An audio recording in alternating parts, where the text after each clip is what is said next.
There are apparently women involved in your human trafficking gang. Yeah, in this organized criminal gang. So what you have to understand is this. They didn't want the case file, the evidence to be that I manipulated people by being nice to them to make TikTok videos. That's not what they wanted. They put me all over the news. They searched every house I own in the country with armed men.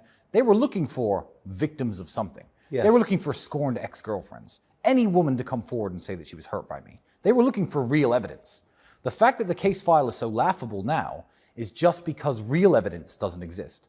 So when you have no real evidence, you go for junk evidence. You try to make your case on human trafficking based on, well, they were nice to these girls on TikTok. And these are girls who would say to me, hey, share my post on Instagram. I'll be like, yeah, no problem. So, because I'm a big social media guy. I don't know a single person when I had Instagram, from my cameraman to my personal trainer, who didn't ask me to blow them up on Instagram. But that is now the link they have between me and these people, saying that they're human trafficked, even though these people, defend me. But there are two women involved, yes. My personal assistant and her friend got thrown in prison with me.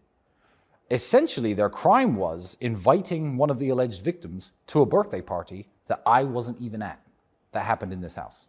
That's how they tied them in. How long were these two women in prison? The same 92 days. The same 92 days.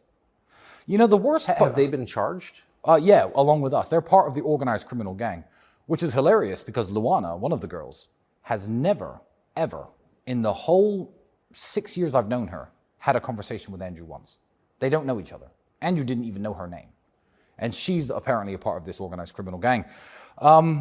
The interesting part is, do you remember Christopher Hitchens when he was alive? I knew him well. Oh, well, I've never met the guy, but I read an article he did for Vanity Fair about 11 or 12 years ago, where he volunteered to be waterboarded to test the effectiveness of torture on foreign prisoners. And the conclusion he came to was, in the article, and I remembered it vividly when I was in jail, if you don't have the answer to their questions and you are being tortured, you can psychologically break.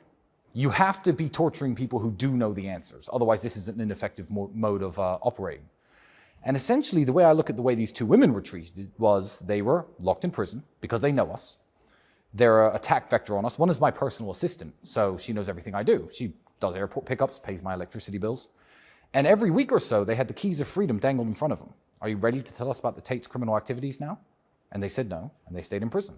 The next week, you ready to tell us about the criminal activities that the Tate brothers did? And the problem is, they can't have told the police about criminal activities that I take part in, because those criminal activities don't exist. So I see it as a method of psychological torture. I'm not mad I was sent to jail.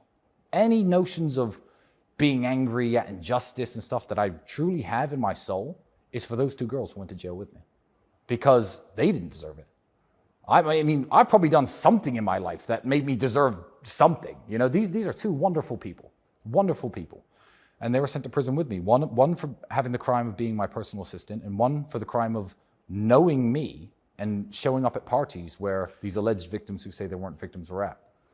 And they're charged in this organized criminal gang. But to be clear, none of the charges pertain to sex, no, rape, no, selling anyone, no, slavery, moving people across international borders to pimp them out. No. But that's certainly what they would have wanted.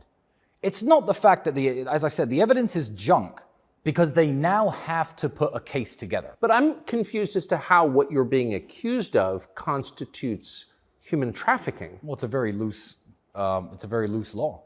It's a very, But the term doesn't seem to have a real definition. No, it doesn't, especially when you understand that the Romanian alleged victims, who say they're not victims, have lived in this country for 10 to 15 years before I ever showed up here. So I'm not sure how the trafficking took place.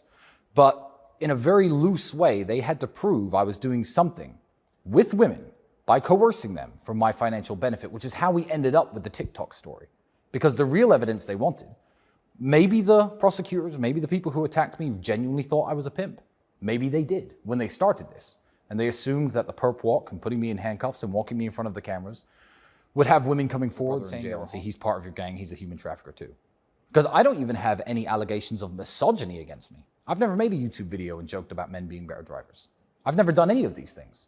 But I had to go to jail along with him. So attacking me was a way of attacking him. And attacking my personal assistant and her friend, I think, was a way of hoping you were going to turn these women into prosecution witnesses, essentially, to lie and say that we did crimes.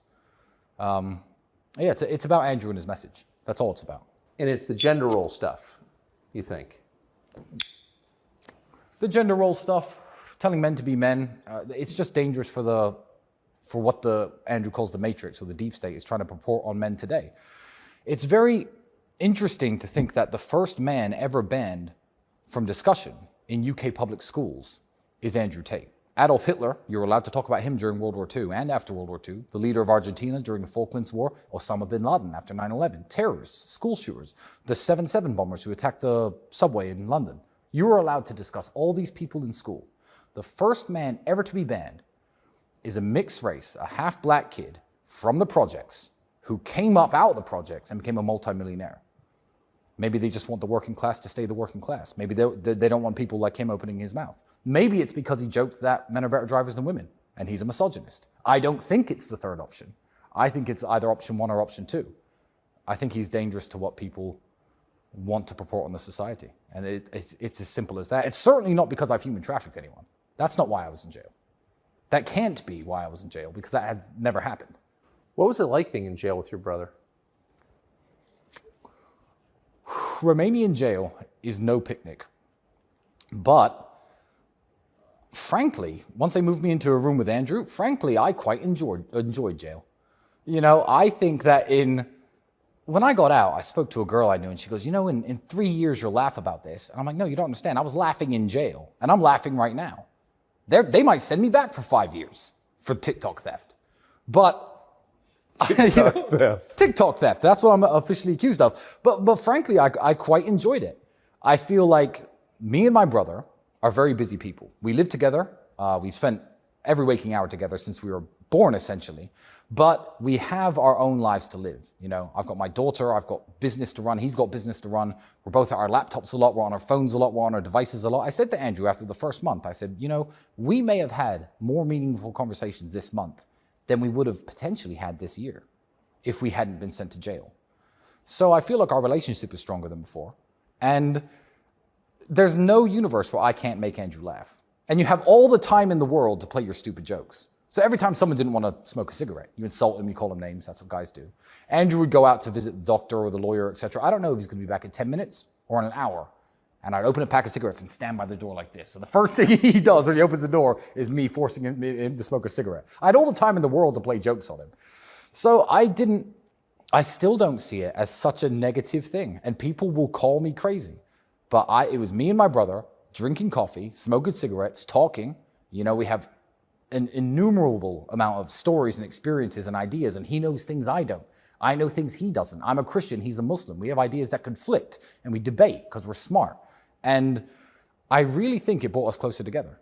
What was it like to be off your phone for 9 months or 90 days? 92 days. It was, you get used to it very quickly, but you have nothing to do with your hands. That's the problem. My cigarette's gone out. That's why I started smoking. But everything became entertainment. I don't like junk food. I don't like sugar. Andrew would get a chocolate bar from somewhere. You want half? Yeah, fine. Because that was fun. New sensations became entertainment. We had a bottle of mouthwash. We didn't use it every time. Every 4 days, I'd use some mouthwash. It would kind of make me smile because it would remind me of life outside of prison. So in this world of constant bombardment and constant stimulation, you find an appreciation for the things in life that you overlooked before. A handshake, a hug, a joke. And I appreciated those things much more now that I've